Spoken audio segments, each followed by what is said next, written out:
Greenland, la tension est montée d'un cran. Alors que les combats font rage dans les contrées de Ussel, les habitants greenlandais appellent à l'aide internationale. Mardi, les forces de la coalition ont procédé aux premières évacuations de ressortissants. Infiltré sous voile, ce groupe de commandos parachutistes de l'air a pu franchir les lignes ennemies et préparer l'arrivée des premiers hélicoptères sur zone. Sous la protection des avions de chasse, les Caracal, appuyés par les Fennecs en version appui-feu, ont pu évacuer 13 ressortissants. 2 d'entre eux, blessés, voyageront en position allongée. Les Greenlandais seront finalement transportés en casa vers la base aérienne de Mont-de-Marsan.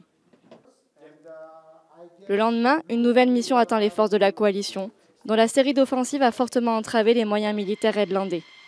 Les troupes de Marco Ramus s'apprêtent désormais à riposter.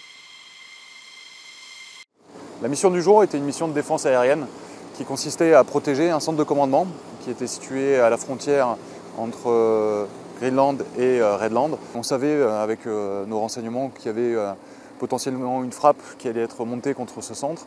C'est pourquoi on était déjà en l'air, prêts à réagir à l'intrusion adverse. Pour cela, on avait déployé des moyens aériens pour protéger le centre de la menace aérienne, que ce soit des bombardiers ou des chasseurs, et également un système solaire, un SMD 3D, un centre de commandement. Pour conduire cette mission de taille, le CAPCO est à la manœuvre. Nous nous sommes exceptionnellement rendus dans l'antre de la planification et de la conduite des opérations aériennes majeures. Pour moi, l'enjeu principal aujourd'hui, c'est vraiment de m'assurer que je suis en mesure de coordonner de manière totalement sûre l'action de ces 2 effecteurs que sont le système solaire ou les systèmes solaires qui défendent une base et mes avions d'interception de défense aérienne. En toute sécurité et de la manière la plus efficace possible, de manière à repousser l'ennemi le plus loin possible par rapport à ma position.